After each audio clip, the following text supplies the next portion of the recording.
ঘড়িতে সময় জানান দিচ্ছে এখন বাজে রাত্রির 8টা 3। আজকের দিন হচ্ছে 10ই জুন বুধবার। আর আমরা রওনা দিচ্ছি আমাদের ড্রিম ডেস্টিনেশন লাদাখের উদ্দেশ্যে। ব্যাগপত্র সব রেডি, তাহলে চলুন।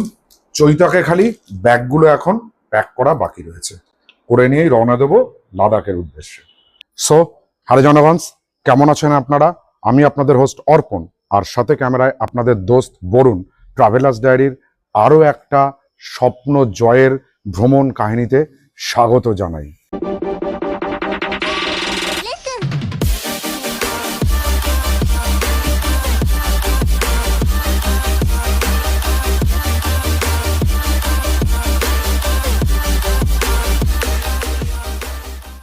2024 সালে কিন্তু আমরা লাদাখ গেছিলাম, আবার 2026-এ যাচ্ছি। সেবার গাড়ি ছিল আমাদের জয় ভরত অ্যাট্রিগা, আর এবার আমাদের গাড়ি হচ্ছে কিন্তু Chetak the purple beauty Nexon. এখানে আগেই দেখিয়েছি আপনাদেরকে, আবারও দেখাচ্ছি। আমরা লিখে নিয়েছি journey to Ladakh, the land of high passes. তো চলুন এবার আপনাদের সঙ্গে নতুন করে ট্রাভেলার্স ডায়েরির পাতায় লেখা শুরু করব দ্য জার্নি অফ হাই পাসেসের গল্পগুলোকে। আর আজকে থেকে আমরা শুরু করছি আমাদের লাদাখ 2.0 বা লে চলো স্বপ্নের লাদাখ সিরিজে। তাহলে সবাই মিলে একবার হয়ে যাক হর হর মহাদেব। এই মুহূর্তে আমরা আছি কল্যাণী ঈশ্বরগুপ্ত সেতুতে। ঈশ্বরগুপ্ত সেতু দিয়ে গঙ্গা পার হচ্ছি। আর একটা ইনফরমেশন যেটা শেয়ার করার জন্য ভিডিওটা করলাম, নতুন আপডেট হচ্ছে কল্যাণী ঈশ্বরগুপ্ত সেতুতে কিন্তু টোল আর দিতে হচ্ছে না। টোল প্লাজা বন্ধ হয়ে গেছে, টোল দিতে হচ্ছে না। অতএব টোল ছাড়াই আপনারা পাস করতে পারবেন ঈশ্বরগুপ্ত সেতু।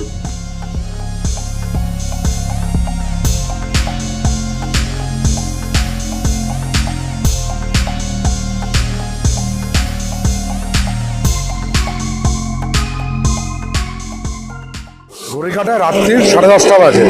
পেটেশ্বর পুরোনামের গল্প এবার আমরা শুরু করব। দাঁড়িয়ে আছি বর্ধমানটা ক্রস করে ইন্ডিয়ান ধাবার সামনে। এখান থেকে আমরা ডিনারটা কমপ্লিট করব। ইন্ডিয়ান ধাবায় কিন্তু আমরা এর আগের বারও খেয়েছিলাম, খাবার কোয়ালিটি খুব ভালো ছিল। এবার দেখি কেমন কি বৃত্তান্ত আছে। মেনুতে বিশেষ পরিবর্তন আমরা করলাম না। মেন পাতে যাওয়ার সময় এখানে যেরকম মানে তাওয়া রুটি, মিক্স ভেজ আর স্পেশাল তরকা খেয়েছিলাম, সেই মেনুটাই আমরা ট্রাই করেছি। বেশ সুন্দর, ভালোই ছিল, কোয়ালিটির এতটুকু কোনো পার্থক্য নেই। আর আমাদের এখানে বিল হয়েছে 553 টাকা একটা স্প্রাইটের বোতল ধরে। এবার কিন্তু আমরা বেরিয়ে যাব সোজা আমাদের গন্তব্য লাদাখের উদ্দেশ্যে।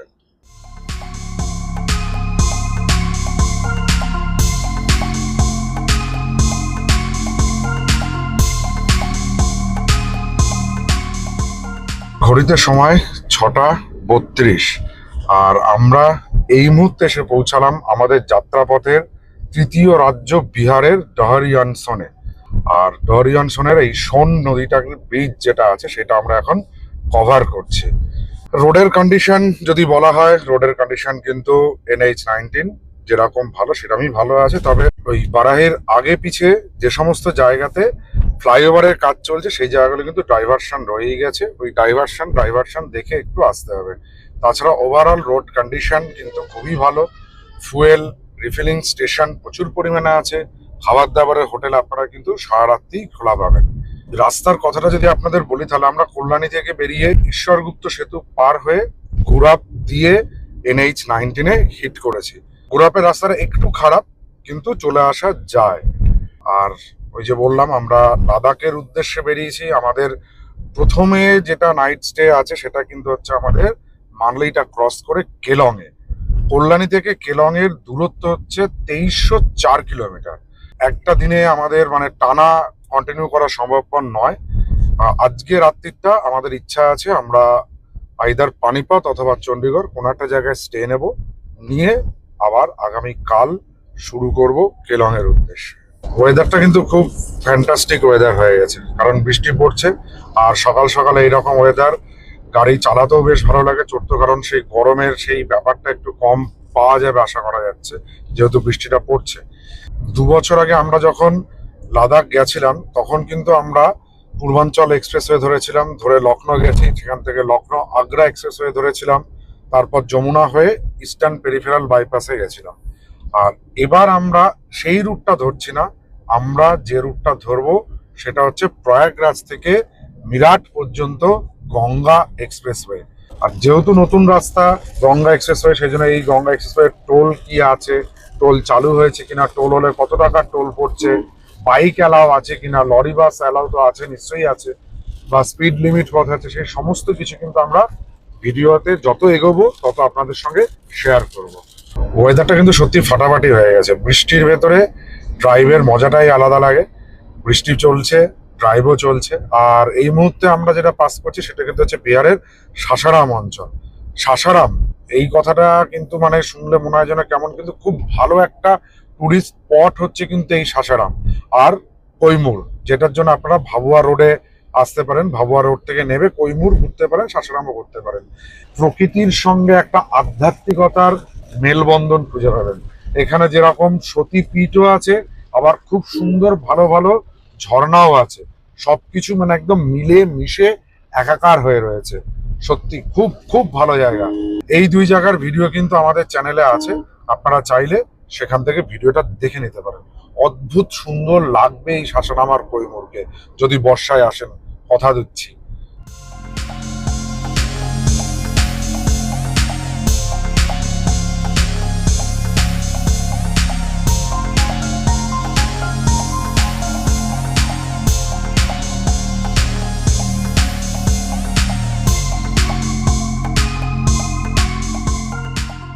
সাসারামটা ক্রস করে এসে এই ভাবা রোডের আগে আমরা ব্রেকফাস্টে বসে গেলাম। রিলায়েন্সে একটা পেট্রোল পাম্প আছে, নিজেরা ফ্রেশ হলাম আর ব্রেকফাস্ট নিলাম। ব্রেকফাস্টের মেনুতে রয়েছে আলু পরাটা, আলু পরাটার সঙ্গে এখানে একটা সবজিও দিয়েছে, পেঁয়াজ লঙ্কাও আছে, আর এখানে দই রয়েছে।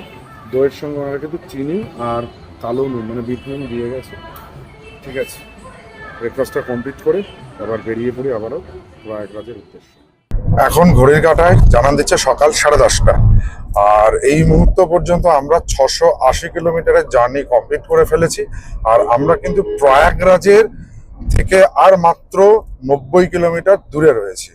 গতকাল রাত্রে আমরা কল্যাণী থেকেই মানে কল্যাণীর যে ভারত পেট্রোলিয়াম যে পাম্প আছে সেখান থেকে ট্যাঙ্ক ফুল করেছিলাম।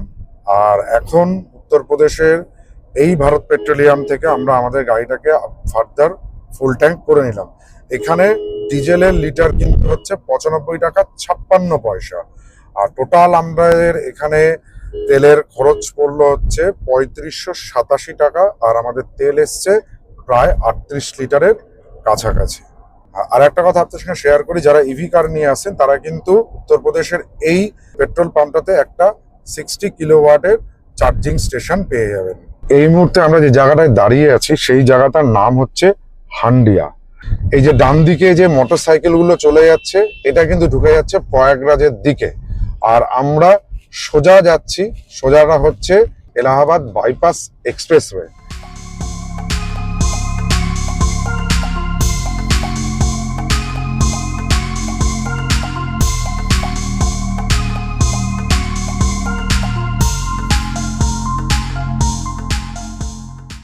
বহু প্রতীক্ষিত গঙ্গা এক্সপ্রেসওয়ের সাইনবোর্ডটাকে দেখতে পাওয়া গেল।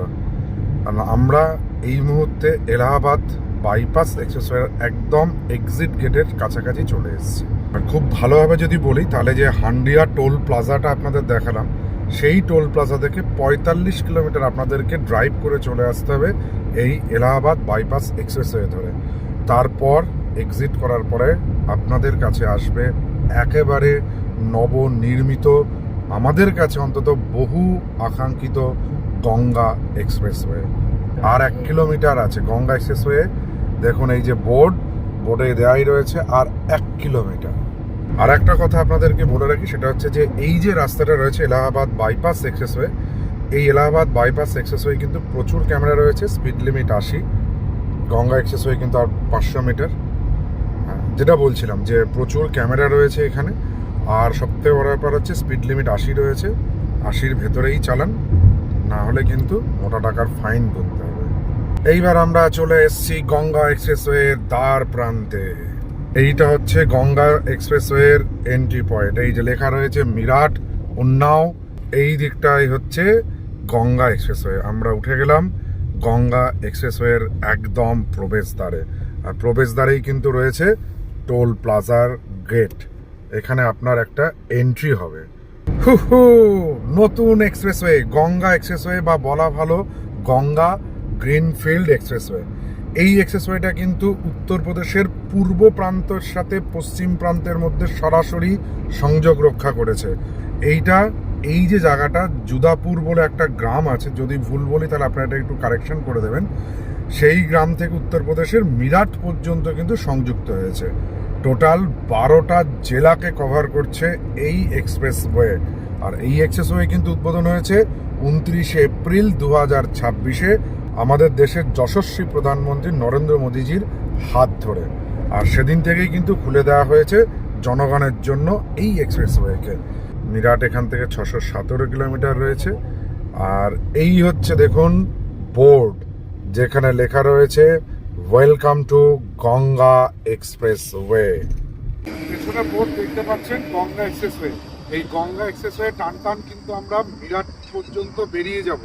ছোট গাড়ির ক্ষেত্রে হচ্ছে 120 কিলোমিটার, বাসের জন্য কিন্তু হচ্ছে 100 কিলোমিটার, যেটা পূর্বাঞ্চল বা লখনৌ আগ্রা বা যমুনা এক্সপ্রেসওয়েতে ছোট গাড়ির থাকে 100 আর বাসদের থাকে 80। এটা কিন্তু অনেকটা বেশি। তার মানে এই এক্সপ্রেসওয়েটা কিন্তু আরো স্মুথ এবং আরো ভালো। তাহলে চলুন বেরিয়ে পড়ি এই এক্সপ্রেসওয়ে ধরে একটা লং ড্রাইভে। আর এই এক্সপ্রেসওয়ে কিরকম এক্সপিরিয়েন্স আছে, কি বৃত্তান্ত, সমস্ত কিছু কিন্তু আপনাদের সঙ্গে শেয়ার করছি। এটা হচ্ছে কিন্তু গঙ্গা এক্সপ্রেসওয়ের এন্ট্রি টোল প্লাজা। আগে যে টোল প্লাজাটা আমরা পেরিয়েছি সেটা কিন্তু ছিল হচ্ছে এলাহাবাদ বাইপাস এক্সপ্রেসওয়ের এক্সিট টোল প্লাজা। এইখান থেকে গঙ্গা এক্সপ্রেসওয়ে মানে মিরাট পর্যন্ত দূরত্ব কিন্তু হচ্ছে 594 কিলোমিটার। চৈতকের কিন্তু বিস্ট মোড বরুণ অ্যাক্টিভেট করে দিয়েছে। এখানকার ম্যাক্সিমাম পারমিসিবল স্পিড হচ্ছে 120, বাট আমরা চৈতককে মানে অপারেশনাল করছি 118-তে ক্রুজ করেছি। 2 কিলোমিটার হাতে রেখেই চৈতককে ছোটাচ্ছে বরুণ।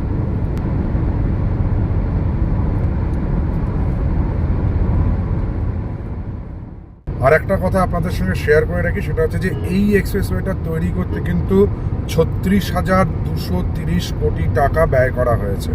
এই এক্সপ্রেসওয়েটা 3/3 6 লেনের রাস্তা। আর আমরা যে দিকটায় যাচ্ছি সেটা হচ্ছে জুদাপুর দুন্দ থেকে মিরাটের দিকে, সেখানে 3 লেন রয়েছে। আবার ঠিক উল্টোভাবে ফেরার যে লেনটা সেটাও কিন্তু 3 লেনের রয়েছে। আর এই ক্ষেত্রে এই এক্সপ্রেসওয়ের যদি কোনো অঘটন ঘটে আপনাদের বা সাহায্যের প্রয়োজন হয় বা কেউ অসুস্থ হয়ে পড়ে, সেক্ষেত্রে আপনাদের কিন্তু এমার্জেন্সি ডায়াল করতে হবে 14449। যে দূরত্বটা আমরা ক্রস করছি, এই দূরত্বটা কিন্তু ক্রস করতে আগে মানে যখন এই গঙ্গা এক্সপ্রেস হয়নি তখন সময় লাগতে হচ্ছে প্রায় 11 থেকে 12 ঘন্টা। আর এই এক্সপ্রেস হওয়ার পরে একই দূরত্ব অতিক্রম করতে সময় লাগছে মাত্র 5 থেকে 6 ঘন্টা। তাহলে এই এক্সপ্রেসওয়েটার তৈরি করার মূল উদ্দেশ্য হচ্ছে যতটা কাছে আর কি আনা যায় এই উত্তরপ্রদেশ রাজ্যের দুটি প্রান্তকে। এতে কি হয়েছে না, এতে বিকাশ বা হচ্ছে উন্নয়নের ধারা আরও গতিময় হবে। আর আমাদের মতন যারা গাড়ি নিয়ে লাদাখ যেতে চাইছেন বা অন্য কোনো দিকে যেতে চাইছেন, স্পিডি টিপে করতেছে, তাদের জন্য তো স্বর্গরাজ্য। মানে থ্যাংক গড 100-র উপরেও যে ভারতবর্ষে কোনো রাস্তা হতে পারে এটা অন্তত গঙ্গা এক্সপ্রেসওয়ে না আসলে আমরা বুঝতে পারতাম না। 120 কিলোমিটার বস, ভাবতে পারছেন আপনারা? 120, ওয়াও। আমরা যে লেনটা দিয়ে যাচ্ছি মিডিল লেনটা কিন্তু হচ্ছে 120 কিলোমিটারের জন্য রয়েছে। বাঁ দিকের একদম যে লেনটা পড়ে রয়েছে সেটা হচ্ছে 100 কিলোমিটার স্পিড যারা মানে বড় গাড়ির ক্ষেত্রে। আর ডান দিকের লেনটা হচ্ছে ওভারটেকিং লেন অ্যান্ড এমার্জেন্সি ভেহিকেলের জন্য। আমরা এখন এই স্করপিওটাকে ওভারটেক করব, সেই জন্য কিন্তু আমরা ওভারটেকিং লেনে ঢুকে গেলাম। গাড়ির চাপ কিন্তু এখানে নেই, নতুন হয়েছে। আর টোলটা যেহেতু অনেকটা বেশি, সেই জন্য কিন্তু আপনাদেরকে এখানটাতে মানে অন্যান্য গাড়িগুলো আসছে কম। তবে আর একটা জিনিস মাথায় রাখুন, এটা কিন্তু যে সমস্ত গাড়ির ড্রাইভাররা আছেন যারা অ্যানুয়াল পাস মেরে রেখেছেন সেটা কিন্তু এই এক্সপ্রেসওয়ের ক্ষেত্রে অ্যাপ্লিকেবল নয়। সেক্ষেত্রে আপনাদের ফাস্ট্যাগের মেন ব্যালেন্সে কিন্তু ব্যালেন্স ভরে রাখতে হবে, কারণ সেই ব্যালেন্স থেকে আপনার এই 1365 টাকাটা কাটবে। এন্ট্রি পয়েন্ট থেকে আপনারা যখন আসছেন সেখানে কিন্তু 54 কিলোমিটার আসার পরে প্রথম আপনাদের এই বাঁদিকে যে পেট্রোল পাম্প আছে, খাবার জায়গা রয়েছে, সমস্ত কিছু কিন্তু পড়বে ফার্স্ট যে আর কি রেস্টিং পজিশন, সেটা 54 কিলোমিটার আসার পর। আর আমরা পুরোটা যেহেতু করব সেই জন্য মানে পুরো ডিস্টেন্সটাই আমরা ট্রাভেল করব, সেই জন্য আমরা কোনো একটা জায়গায় ঢুকলে আপনাদের দেখিয়ে দেবো যে এখানে কী কী ফেসিলিটিস আপনারা পেয়ে যাবেন। তবে বোর্ডে যেটাগুলো লেখা রয়েছে যে শৌচালয় রয়েছে, হসপিটাল রয়েছে, মানে মেডিকেল সাপোর্টের একটা ব্যবস্থা রয়েছে, আর অয়েল রিফিল স্টেশন রয়েছে, থাকার জায়গাও রয়েছে। যদি আপনারা ভাবেন যে করবেন, দেখুন খাবার জায়গা, থাকার জায়গা সমস্ত কিন্তু কিছু এই জায়গায় বোর্ডে দেওয়া রয়েছে। ওই যে আপনাদেরকে বলছিলাম না একটু আগে যে বাঁদিকের লেনটা 100, মধ্যে লেনটা 120, ডান দিকে একটা ওভারটেকিং লেন, সেটা কিন্তু দেখুন প্রতিটা জায়গায় কিছু দূর পর পর এখানে কিন্তু বোর্ডে খুব সুন্দরভাবে লেখা রয়েছে। মানে যখন আপনারা এই রোডে ট্রাভেল করবেন তখন কিন্তু মাথায় রাখবেন যে আপনারা কোন রোডটা দিয়ে যেতে চাইছেন। ওভারটেক যখন করবেন তখনই ডান দিকে যাবেন, নচেত ডান দিকে যাবেন না। একদম এন্ট্রি পয়েন্ট থেকে 113 কিলোমিটার পরে এসে আপনারা পাবেন হচ্ছেন সেকেন্ড রেস্টিং হল বা স্টেশন, যেখানে আপনারা ফুয়েল রিচার্জ করতে পারেন, খেতে পারেন, নিজেদেরকে একটু ফ্রেশ করে নিতে পারেন, সমস্ত কিছু। আমরা এটাতে ঠিক করেছি যেহেতু ঘড়ির কাঁটায় এখন 1:15 বাজে, আমরা এখানে দেখি কি খাবার দাবার কি বৃত্তান্ত কিছু পাওয়া যায় কিনা, সেটা আমরা এই জায়গা থেকেই করব। আর চলুন আপনাদেরকে দেখিয়ে দিই এখানে কি কি আপনারা ফেসিলিটি পাবেন। আমার খুব ভালো লাগলো ভারত পেট্রোলিয়ামের পেট্রোল পাম্পটা আছে এখানে। মানে যেটা বলছিলাম, এই দেখুন বাঁ দিকের এই রাস্তাগুলো দিয়ে আপনাদেরকে সাইড লেন নেমে আসতে হবে, যেটা আপনারা পূর্বাঞ্চল বা লখনৌ, আগ্রা, যমুনাতে পান, ঠিক সেই রকমই রয়েছে। এটা থ্রু আউট করে বেরিয়ে যাচ্ছে সোজা মেয়াটের দিকে। এইটাই হচ্ছে সেকেন্ড রেস্টিং স্টেশন। আমরা এই জায়গাটাতে একটু দেখি খাবার দাবার কি পাওয়া যায়। এই দেখুন এইখানে কিন্তু রয়েছে ভারত পেট্রোলিয়ামের একটা বড় সড়ো petrol pump, CNG refill station এবং ইলেকট্রিক চার্জিং স্টেশনও রয়েছে। আর এই জায়গায় ওই যে পার্কিং গুলো রয়েছে, ওইখানটাতে পার্কিং করে দেখতে হবে ক্যাফেটেরিয়াতে কি কি আছে না আছে। এই যে রেস্টিং যে সেন্টার গুলো আছে না, সেই সেন্টার গুলোর ভেতরে কিন্তু এরকম খাওয়ার জায়গা করা আছে, আর প্রচুর বড় সড়ো বসার জায়গা রয়েছে। তবে এসি নেই, এই গরমে একটু এসি থাকলে ভালো হতো, পাখা ঘুরছে। আর একটা জিনিস দেখেন এখানে কি কি মেনু আপনারা পাবেন। খাবারের জন্য আলাদাভাবে মেনু রয়েছে, যেরকম হচ্ছে যে থালি 250 টাকা। এটা হচ্ছে নাস্তার যেটা রয়েছে, সকাল আর বিকেলে নাস্তা কিন্তু একই রকম ভাবেই হয়। কুল্লাট লস্যি রয়েছে, মানে ভাড়ে লস্যি পাবেন, ক্ষীর পাবেন, এই সমস্ত আলু পাওয়াটা রয়েছে, পনির পাওয়াটা রয়েছে, রেটও রয়েছে। আর এখানে খাবার জন্য কিন্তু একটা চার্ট দেওয়া রয়েছে। খাবার কিন্তু আপনাদের সকালবেলা বিকেলবেলায় নাস্তাটা একই রকমই থাকে, খাবারটা একটু চেঞ্জ হয়, মানে কখনো মটর পনির বা কখনো মিক্স ভেজ এরকম ভাবে চলে। তো যাই হোক, আমরা খাবারের মধ্যে জাস্ট এখন এখানে টেস্ট করব কুল্লাট লস্যি, আর ক্ষীরটাও নিয়েছি একটু পরে। তবে কিন্তু প্রিপেড সিস্টেম, আগে সবকিছু দিয়ে টোকেন নিতে হবে, তারপরে খাবার হাতে পাবেন। ভালো খেতে, ঠান্ডা, খুব ভালো লাগছে। এখন যে জায়গাটা দিয়ে আমরা পাস করছি গঙ্গা এক্সপ্রেস, এটা কিন্তু হচ্ছে এমার্জেন্সি স্ট্রিপ, মানে এখানে কোনো আপৎকালীন অবস্থায় ভারতীয় বায়ুসেনার বিমান থেকে শুরু করে সবকিছু নামতে পারে, মানে সেখানে তারা অস্ত্র লোডিং হতে পারে বা রিলিফের সামগ্রী সমস্ত কিছু পৌঁছাতে পারে। আর একটা কথা আপনাদের সঙ্গে শেয়ার করা প্রয়োজন, সেটা হচ্ছে যে এটা আপাতত 6 লেন হলেও ইন ফিউচার এটা কিন্তু 8 লেনের একটা এক্সপ্রেসওয়ে করার পরিকল্পনা সরকারের আছে। সেক্ষেত্রে দেখুন এই রাস্তার দুধারে, মানে আমার বাঁ হাতটা একটু যদি ভালো করে দেখেন দেখবেন ঘাস রয়েছে, ঠিক এই রকমই ডান দিকেও আছে। দুধারে জায়গা তাদের নেয়াই আছে, প্রয়োজন পড়লে ইন ফিউচার এটা কিন্তু 8 লেন এক্সপ্রেসওয়েতে কনভার্টের ব্যবস্থা রয়েছে। আর গঙ্গা এক্সপ্রেসওয়ে হচ্ছে ভারতবর্ষের দ্বিতীয় দীর্ঘতম গ্রিনফিল্ড এক্সপ্রেসওয়ে। 1 নম্বরে যেটা আছে সেটা হচ্ছে দিল্লি থেকে মুম্বাইয়ের যে এক্সপ্রেসওয়েটা আছে গ্রিনফিল্ড এক্সপ্রেসওয়ে, সেটা হচ্ছে কিন্তু ওটার দূরত্ব 1000 কিলোমিটারের উপরে। আর এটার দূরত্ব কিন্তু আপাতত যেটা আছে সেটা হচ্ছে 600 বা 594 কিলোমিটার। এই এক্সপ্রেসওয়ের প্রায় প্রতি 50 থেকে 55 কিলোমিটারের মধ্যে একটা করে কিন্তু সেই রেস্টিং সেন্টারগুলোকে তৈরি করা হয়েছে। ওই একই রকম গেট আপ, পেট্রোল পাম্প আছে, খাবার জায়গা আছে, রিফ্রেশমেন্টের জায়গা আছে। রিফ্রেশমেন্ট মিনস মানে হচ্ছে আপনি নিজেকে রিফ্রেশ করবেন, বাথরুম টাথরুম এসবগুলো রয়েছে। যদি কেউ থাকতে চায় সেক্ষেত্রে থাকার ব্যবস্থাও রয়েছে, তবে পুরোপুরি সেগুলো কমপ্লিট হয়নি, এগুলো সব আন্ডার কনস্ট্রাকশনে রয়েছে। হয়ে গেলে আরো ভালো হবে এই ব্যাপারটা। গঙ্গা এক্সপ্রেসওয়ের আমরা ফি প্লাজাতে চলে এসেছি, এখানে টোলটা কাটবে, এবার দেখা যাক কি হয় না হয়। ये खत्म हो गया? ये 2 पार्टियों का बना हुआ प्रोजेक्ट है। हाँ, यहाँ तक अडानी का आगे IR यहाँ पे कितना कटेगा? 1365। और वहाँ फिर पे आगे कटेगा। और बाइक के लिए टाइमिंग है क्या कुछ? नहीं अभी कोई वो 24 घंटे ही चल सकते हैं ना ওকে থ্যাংক ইউ গঙ্গা এক্সপ্রেসওয়ের একদম লাস্ট টোল প্লাজাতে আমরা চলে এসেছি। এর আগে যে টোল প্লাজাটা সেটা ছিল হচ্ছে আদানি গোষ্ঠীর টোল প্লাজা, সেখানে 1365 টাকা কেটেছে। আর এটা হচ্ছে আইআর টোল প্লাজা, এখানে কাটবে হচ্ছে 435 টাকা। আর প্ল্যানিংয়ের একটু চেঞ্জ হয়েছে, আমরা ইস্টার্ন পেরিফেরাল রোড ধরছি না, আমরা হচ্ছে মিরাট কার্নাল রোড ধরে চলে যাচ্ছি চণ্ডীগড়। ওই একই দূরত্ব পড়ছে, সময় একটুখানি না দূরত্বটা মানে সেক্ষেত্রে হচ্ছে ইস্টার্ন পেরিফেরাল গেলে 40 কিলোমিটার বেশি, আর এটা দিয়ে গেলে 40 কিলোমিটার কম, কিন্তু সময় ওই 5-10 মিনিটের একটু হেরফের হবে।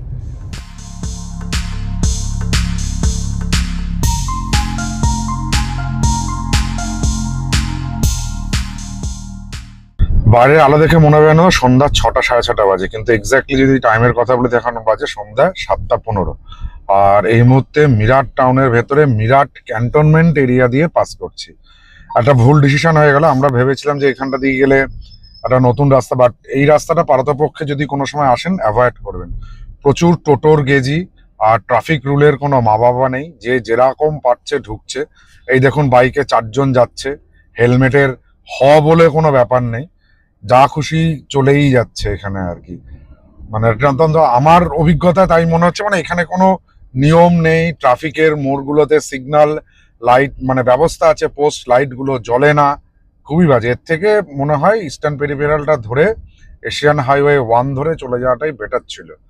মিরাট শহরটুকু খালি একটু জ্যামে জ্যামে পার করলে তারপরে কিন্তু এই রাস্তা কিন্তু ভালো। মিরাট শহরটা পার করাটাই হয়ে গেছিল মানে একটা দুর্বিষহ ব্যাপার। মানে সব থেকে বেশি ঝামেলা হচ্ছে টোটো।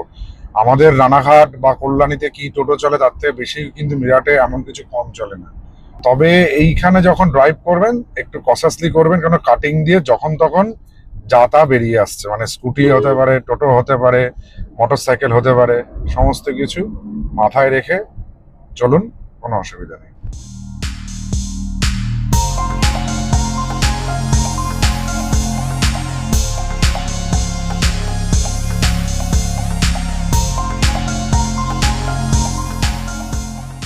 ঘড়ি জানান দিচ্ছে রাত্রি 9:08, আর আমরা এই মুহূর্তে রয়েছি এশিয়ান হাইওয়ে নাম্বার 1-এ। আমাদের পঞ্চম রাজ্য, যাত্রাপথের পঞ্চম রাজ্য হরিয়ানাও কিন্তু আমাদের একটা মুষলধার বৃষ্টির মাধ্যমে স্বাগত জানালো। কালকেও বেরিয়েছি বৃষ্টি মাথায়, আজকেও আমরা বৃষ্টির মধ্যেই রয়েছি। 24 ঘন্টায় আমরা কিন্তু পৌঁছে গেছি এখন কার্নাল শহরে। এখান থেকে চণ্ডীগড়ের দূরত্ব আর 110 কিলোমিটার। আজকে রাত্রিটা আমরা চণ্ডীগড়েই স্টে নেব।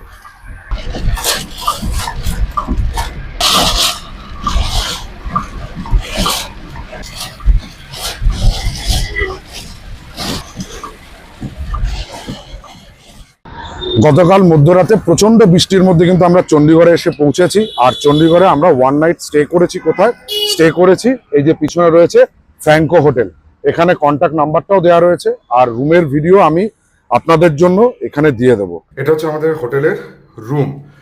এই রুমটাতে এখানে একটা বেড রয়েছে, এসি রয়েছে, যাবতীয় যা ফেসিলিটি, টিভি রয়েছে, আর এই সাইডে রয়েছে হচ্ছে মিরর আর একটা টেবিল রয়েছে, আর এখানে ওয়ার্ড্রপ রয়েছে, সাইড টেবিলও এখানে প্রোভাইড রয়েছে। আর এই রুমের এখানে রয়েছে এর অ্যাটাচ টয়লেট। টয়লেটে সমস্ত কিছু রয়েছে, ওয়াশ বেসিন, মিরর আর WC মহারাজা সিট, আর বাঁ সাইডে এর বাথিং এরিয়াটা রয়েছে। এই রুমটা আমাদের পড়েছে 1300 টাকা করে। এই পর্বে আমরা কেবলমাত্র রানাঘাট থেকে চণ্ডীগড় পর্যন্ত আসার পুরো গল্পটাকে তুলে ধরলাম আপনাদের সামনে। যদি আমাদের এই গল্প আপনাদের ভালো লাগে তাহলে আমাদের চ্যানেল ট্রাভেলার্স ডায়েরিকে সাবস্ক্রাইব করুন, আর পাশে থাকা বেল আইকনটিকে প্রেস করুন সবার আগে নোটিফিকেশন পাওয়ার জন্য। চলুন আপাতত টাটা।